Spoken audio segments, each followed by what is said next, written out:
Nina, it's so good to see you. I love that we are in August, but we're talking about Christmas already. I think we could all use a little joy. Now, this is exciting. The 10th anniversary of Drag Queen Christmas, that's kind of a tongue twister there, is starting in November, and you are hosting, which is so fabulous. You're going everywhere, including your home state of Ohio. You're going beyond everywhere. Tell me about how exciting this is for you.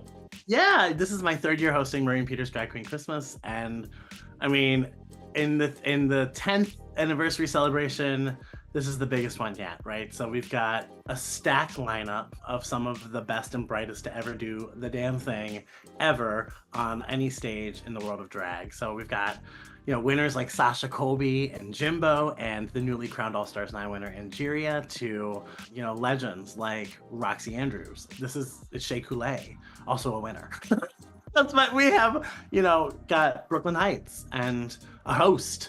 We just have some of the best and the brightest, and it's really exciting. And, I think it's going to really bring the joy and the magic of the season to, as it does every year, to people all over the country who choose to celebrate the holidays in this specific way, right? We get people who come to this show who want to celebrate Christmas this way instead of going to, or add it to their schedule. Maybe it's like a Pops concert and a Drag Queen Christmas, or maybe this is what they do together as a family. Yeah, and a really cool, fun tradition that has luckily found its way to my life, and it's a lot of fun to do. Yeah, you mentioned your third year. We'll get to that amazing lineup in a second. This is your third time hosting. What are you doing different this time, without spoiling too much? What can you tell us? Because, like I said, it's kicking off in November. It's like 39 cities going everywhere. It's epic.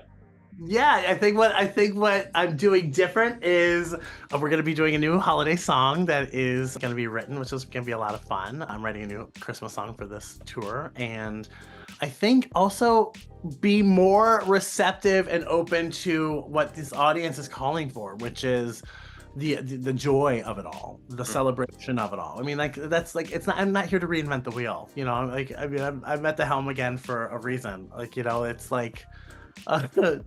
Bringing this warmth and wonderful idea of the season to people in person, and also getting the opportunity to see drag that they've loved, maybe on their television. Maybe this is the first time they get to see it up close. And so some of these seasons, some of these cities that we go to, they don't have clubs or bars necessarily that bring the queens in. And so this is a great opportunity for many of them to see them for the first time. Now, I mentioned Ohio, obviously, it's a special place for you. Where else are you looking forward to going? Because like I said, like you were just saying, I think it is really important because we, sit in LA and New York. We're like, of course there's these gay bars and drag brunches and all that. But like you said, that's not always the case in some of these places. So where are you looking forward to bringing, your queer joy to? Ho, ho, ho. My favorite. Like some of my favorite cities. This is like I don't know how many laps I've done around the country since season 11, but it's been quite a few. And, I've gotten to fall in love with a lot of different places around the country. One of those places is Portland, Maine, which I really love. I've never done the Christmas show there. We did Hairspray there, but I love it so much. And we hit Portland, Maine this year. I think it's really fun to go to Florida with this tour because we get to remind people that saying gay isn't a bad thing. And we get to remind people that drag is a really incredibly beautiful, fantastic art form. So hitting markets in Florida is super exciting for me. I also really love going to Washington, the state of Washington. And also DC. DC is one of my very favorite cities to tour in, to go out in. I love the community in DC. And of course, you've got LA and you've got New York, and LA, New York, Chicago of it all, which are all fabulous and they're all wonderful. And those are really big parties for us because we all the queens in the show, we all know so many people there. So it's like a huge family affair when everyone comes to those shows. Right. But I think the joy is really hitting these cities and like bringing this joy to them. Omaha, Nebraska is one of my favorites. Kansas City is one of my favorites. St. Louis is one of my favorites. That sweet little spot right there in the Midwest of this corridor of touring. Every time I do it, and it's kind of how the tours all naturally go, whether it's the Christmas tour or a season tour or even a Broadway tour. You kind of hit this corridor, and I love that part of the country because people are so real and so authentic, and so just they cut through it really quick. They just tell you what they think, but they're in a very Midwestern way, so it's Midwest nice. Speak that fluently. So I love it, you know, and it's some of the best food in the world, you know, you got from your barbecue and yeah, whatever. But that little corridor too is some of my favorite cities and to hit on a tour. You've been doing drag for a while. We'll talk about it All Stars in a second. But what is it like for you at this point in your career to really, I think it's so important that we have visible, amazing drag performers going all over the country, like you said, because listen, it's tricky to be an LGBTQ person right now in 2024, which I can't believe I'm saying, but you know, drag we know has been under attack for several years now, which is also crazy because it's like, you know, when you think of Drag Race and it just gets bigger and bigger and all of you get so much more popular, what does it mean for you to kind of just be a part of being that visible, amazing performer that you are? I mean, it's weird. It's weird to hear you ask that question because it's weird to process that, right? It's this weird, surreal reality that I know we all are aware of. You know, we did this tour a couple years ago. I hosted a couple years ago, and you know, we were met with protests in every city from Proud Boys and from alt-right conservatives, and it was a reminder of how important it was to do the tour. You know, it was just like, right, this visibility matters, and they are like, we have been targeted as this big bad, right? And so like that's why it's so essential that we do these tours and we are showing up and we go through with the gig and we entertain these people who are craving this as a form of entertainment. Because let's face it, going to a drag show is entertaining, but also now it is a political act. It is an act of defiance in its own kind of way, which is really kind of crazy to say in 2024, because like you said, you have the success of shows like RuPaul's Drag Race and Boulay Brothers, Dragula, and you know, like, and drag is definitely crushed through the zeitgeist of pop culture. So it's like, how is this happening? But it also shows still do what they used to do 20 years ago in very dark gay bars, which is unite people and give them an ability to feel seen and to feel like they are a part of something bigger than themselves. And so that's the value of it now, and it was the value of it 20 years ago. And I don't ever really see that shifting as long as this art form stays true to its roots, which is this LGBTQIA plus active agency and creativity and voice and defiance, which in its own entertainment, it's still an act of defiance. And I think that as long as we hold on to that and we remind ourselves that, you know, me and these queens who are going to be doing these shows, there's somebody out there who's this is their big sense of community tonight. Right.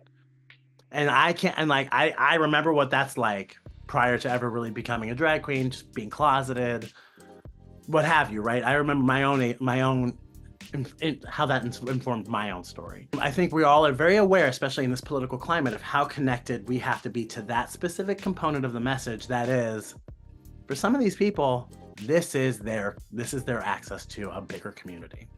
And you're bringing it to so many different cities. I love, you know, before I let you go, let's talk about All Stars 9. You know, you're gonna have Angeria with you on this tour. Yeah. And it's, you know, it was such an amazing season. You know, I think you're forever Miss Congeniality, everyone's favorite, double diamond. You know, it's like, but you know, what was that experience like for you? Because, you know, Angeria, spoiler alert, we know by now, it's been a couple weeks, people, won the big title, but you know, you did so well, raised money for important causes, and we loved seeing it. Yeah, you know, it was a really awesome experience to be invited back. This is the third time I was asked. It said 2 times before, but they got me with the charity gal. They got me. They said, we're doing it for charity, and you don't go home. And I was like, work. Okay, I can still wear bad drag, and they can't send me home. Egg on everyone else's face. So, you know, it was thrilling to be back and to be in the workroom and to engage with Ru in a very different way, right? When you're there for a regular season, I think Ru is really buttoned up, as they should be, because they are the host and they're judging. In an all-stars setting where no one is going home, it all changes dramatically, right? And so, like, yes, we're being judged. Yes, they're awarding people prizes for their charity and their winners, but it does allow for everyone to, I think, to exhale, to take a step back and go, right, have a little fun. Yeah. Have a little fun. And I think one of the best parts of me saying yes to this was to watch Ru in that element have fun with all of us, have so much fun with all of us. And the 8 of us, we bonded really tightly, and the season became something I think more than we were all anticipating it to be. Internally, outwardly, yeah, it's this awesome charity season, and we raised awareness for organizations like Mine for Trevor project, and we raised a lot of money. Internally, we all became really tightly bonded, and it really, I think, expressed this idea of what sisterhood means in the context of this specific thing. What we did, the 8 of us, what we experienced was ours to experience, and I think really special. And there wasn't, yeah, sure, maybe there wasn't that catty drama that people were craving for, but they're gonna get it again, right? Don't worry, it's coming. New season. It just wasn't the season. Yeah, there's a new season that's coming on August 16th with All-Stars. I mean, there's Canada versus the world. I mean, you're gonna get that. Yeah. I think every iteration deserves its own identity. And I think for the culture and the climate that we're in right now, we really, whether or not the producers knew it, we really needed this version of the show right now. Well, listen, that love, that sisterly bond, we're going to see it on tour. People, get your tickets. And I think they can go to, dragfans.com. Look at you. It is, Anthony. It's dragfans.com. You can get your tickets. Like I said, kicks off November, all through November, December. I mean, it's never too early to get in the Christmas spirit. And reminder, it's called A Drag Queen Christmas, and then it's hosted by Nina West yet again. Nina, it's so good to catch up with you. Thank you for the time. Yeah, and I'll see you on the road for a little bit closer to the holidays. I can't wait. Have a wonderful rest of your summer, and I'll see you soon. See you soon.